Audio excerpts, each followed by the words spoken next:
Bonjour à tous, j'espère que vous allez bien. Je vous retrouve aujourd'hui pour une nouvelle vidéo en direct de mon appartement new-yorkais que vous connaissez parce que c'est pas la première fois que je filme ici et c'est aussi un peu la suite aujourd'hui de la vidéo que je vous avais fait sur le début du confinement à New York. Une vidéo que j'avais filmée en français intégralement dans l'appartement et qui vous avait plu. En tout cas, vous avez été nombreux à me donner vos retours. Et c'est vrai que je me suis dit que ce serait intéressant maintenant, des mois après, de vous faire un peu comme une suite pour vous dire comment ce confinement s'est passé un peu de mon côté. Et d'ailleurs, en parlant de ça, arrêtez la vidéo, appuyez sur pause et allez vous abonner à la chaîne si c'est pas déjà fait. C'est vrai que moi ça me motive à vous partager un peu plus de vidéos et voilà, c'est assez sympa. Donc faites-le tout de suite, subscribe. Je vais commencer un peu cette vidéo aujourd'hui. On est le jeudi 28 mai 2020. Oui, nous sommes toujours en 2020 et je suis toujours isolée. C'est la 11e semaine d'isolation.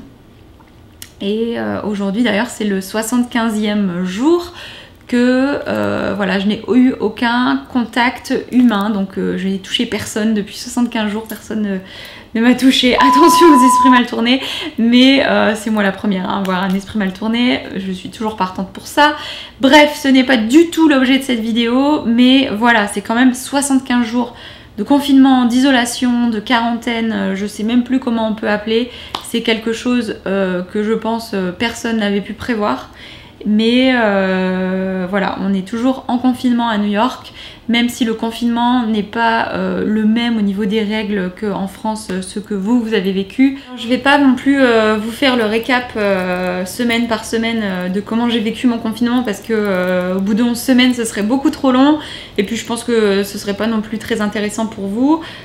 J'ai quand même essayé d'être assez présente sur les réseaux sociaux. Je pense que j'ai réussi à être sur les Insta Stories tous les jours, à vous montrer un peu ce que je faisais. C'était très répétitif de toute façon de rester à la maison et de sortir le chien et d'aller faire les courses une fois tous les 15 jours. Ce confinement, je l'ai passé beaucoup finalement à me démener pour recevoir de l'aide de la part de l'État de New York, notamment du ministère de l'Emploi, parce que mon activité est une activité qui n'est pas essentielle, donc une activité qui a été fermée, était forcée d'être fermée et on nous a dit qu'on pouvait avoir des aides. Donc j'ai passé de toute façon les 3/4 de ce confinement à rechercher comment demander de l'aide et c'est pas que les aides n'étaient pas là, c'était juste impossible à demander. Si vous m'avez suivi sur Instagram justement, vous savez que j'ai passé des jours et des semaines à essayer d'appeler le pôle emploi américain.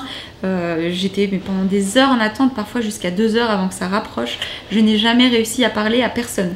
C'est-à-dire que là, au bout de 11 semaines, je n'ai eu personne au bout du fil. C'était juste, et celle-là est toujours impossible. On demandait de faire des demandes en ligne. Les demandes en ligne, le site web ne fonctionnait pas. Ça partait mais en cacahuète.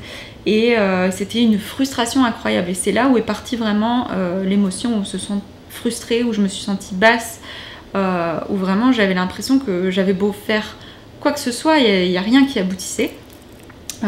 Voilà, donc ces semaines ont été vraiment un peu rythmées au niveau de cette demande d'aide.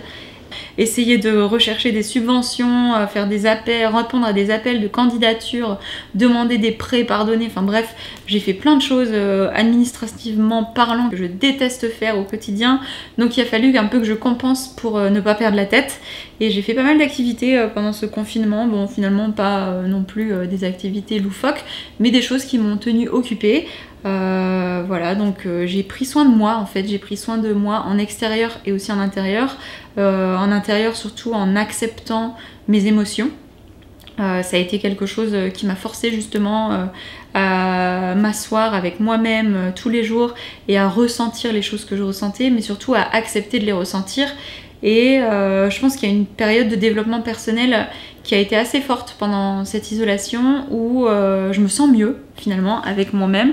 J'accepte d'être down, j'accepte les émotions négatives, j'essaie de les transformer en émotions positives et je pense que c'est quelque chose d'ailleurs que je suis assez positive sur...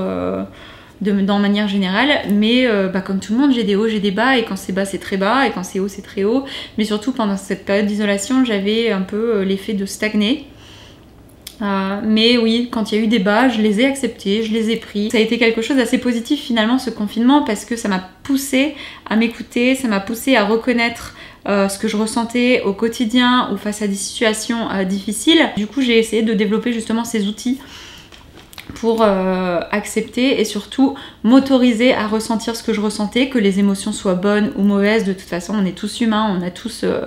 voilà, nos émotions sont propres, elles sont toutes valides.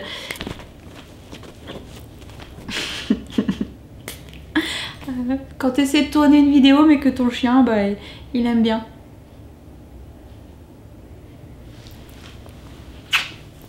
Descends, allez descends. Go down. J'ai fait pas mal d'écriture. D'ailleurs, si vous le savez pas, j'écris dans un journal régulièrement. Pendant 1 an et demi, je le faisais au quotidien. Bon là, je le fais plus au quotidien, mais j'aime bien justement mettre des mots sur papier de ce que je ressens. Et donc c'est quelque chose que vraiment j'ai pris soin de moi en intérieur. Parce que je suis pas quelqu'un qui va vraiment parler de mes problèmes.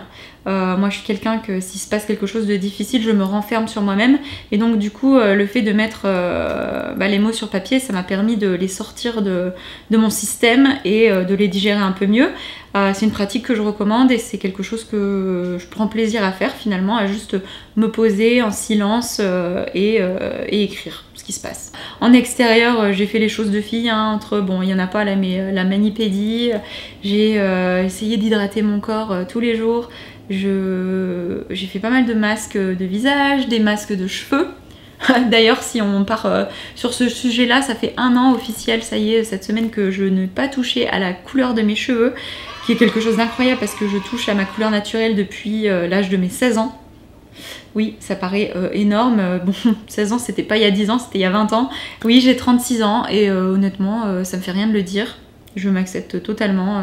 Au contraire, je trouve que c'est assez badass d'avoir 36 ans. J'ai été très cliché aussi. Oui, je me suis lancée, j'ai fait du pain.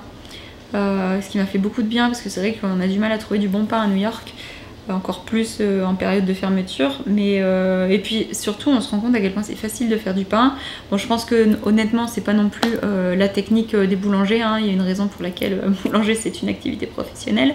Je ne suis pas boulangère mais mon pain il est pas mal. Je suis passée par tous les clichés possibles, hein. C'est-à-dire que j'ai commencé par faire du coloriage et puis j'ai fait des puzzles. J'en ai fait un puzzle, hein, mais de 1000 pièces quand même, donc ça m'a pris du temps. Harrison CME aussi. J'ai fait du dessin, c'est quelque chose que vraiment j'ai toujours voulu essayer de dessiner et vraiment j'ai toujours eu la peur de commencer. J'ai commencé, je ne suis pas non plus très affinée, hein. D'ailleurs j'ai essayé de dessiner des chiens. Alors mon chihuahua qui ressemblait plutôt à un corps de sphinx avec des oreilles de Mickey. Qu'est-ce que je peux vous dire d'autre sur mes activités? Je pense comme tout le monde j'ai regardé la télé, hein, de toute façon, surtout quand on a des semaines où on n'est pas motivé, c'est là où finalement j'ai fait mon binge watch. J'ai eu des journées très basses, je n'ai pas honte de le dire, où je suis restée dans son canapé à regarder la télé qui est là. Les shows que j'ai regardés finalement pendant ce confinement, alors Sex and the City parce que j'avais commencé avant le confinement et une fois que je commence il faut que je le termine. Mais encore une fois ça c'est quelque chose que j'ai vu mais tellement de fois, mais les saisons, mais en fait je connais les dialogues par cœur. C'est horrible de dire ça parce que... Et donc c'est plus un show télévisé de fond pour moi. C'est quelque chose, je fais autre chose, mais je sais ce qui se passe. J'ai pas besoin de regarder.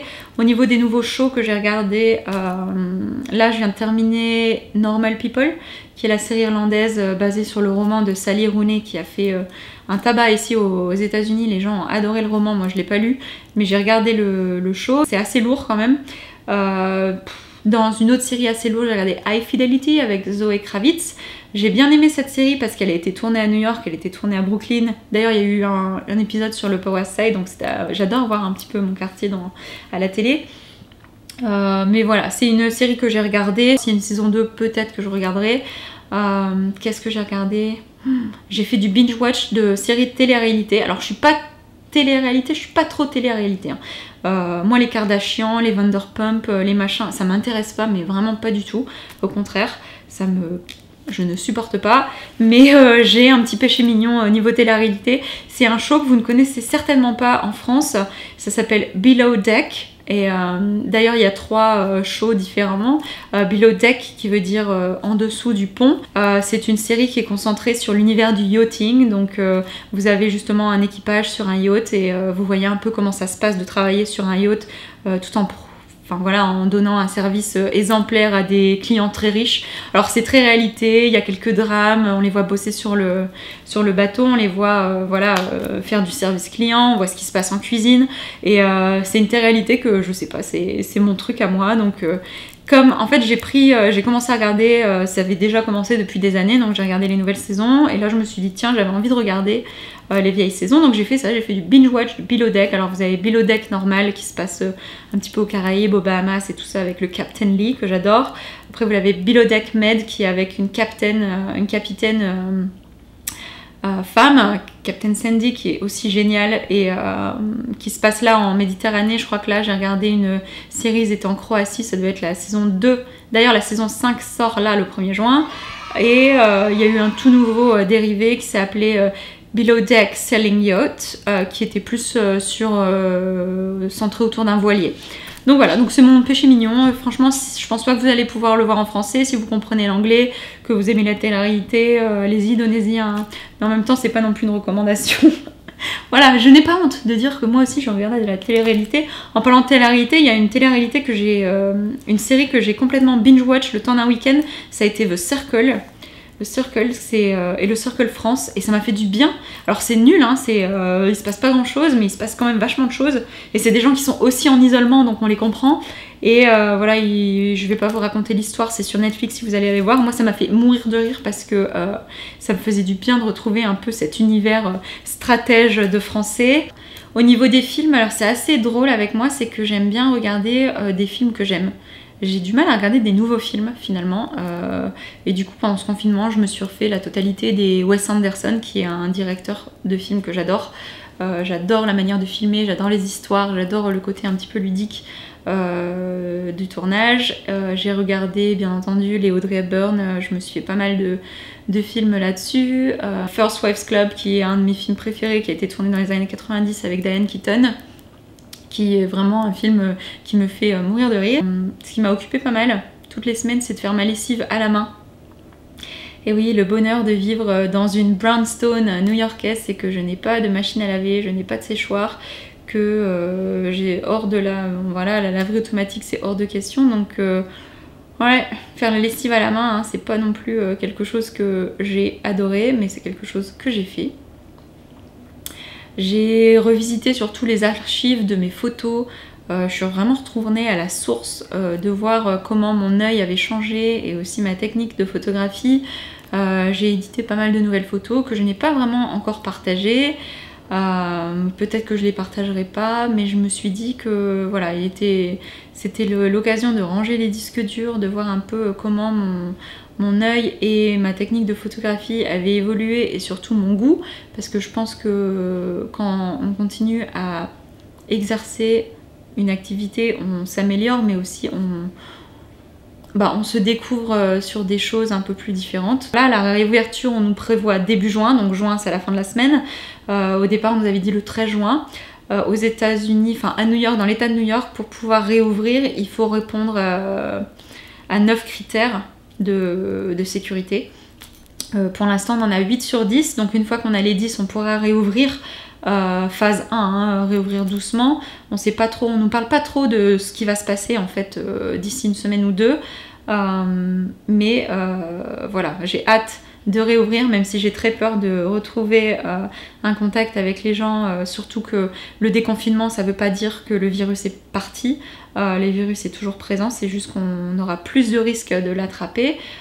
Voilà, je pense que je vais m'arrêter là sur ce petit blabla. Je pense qu'en fait, une vidéo sit down, c'est pas évident à faire parce que j'ai toujours peur de trop parler, de trop m'évader et que vous ennuyez.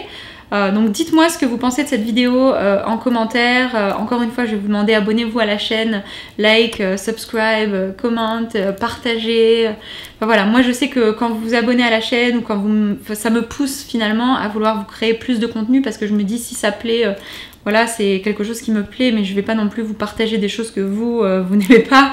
Donc dites-moi ce que vous en pensez. Je pense que la prochaine vidéo, si ça vous dit, je vais vous emmener avec moi du côté de Seoul, Chinatown, parce qu'à mon avis déconfinement, on en a encore pour 15 jours du confinement, et du coup ça m'intéresserait d'aller voir un peu ces endroits qui sont d'habitude très peuplés, sans personne.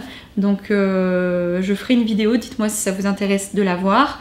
Et voilà, j'espère que vous allez bien, j'espère que vous, votre déconfinement, si vous êtes déconfiné, j'aime pas ce mot, il faudrait un autre truc, libéré, même si on n'est pas tous libérés, j'ai besoin d'un autre mot en fait. Mais voilà, si vous aussi, vous avez commencé à ressortir, vous avez dû reprendre vos activités professionnelles, dites-moi comment ça s'est passé, comment se passe votre phase 1 de votre côté, et je vous dis à très bientôt dans la prochaine vidéo.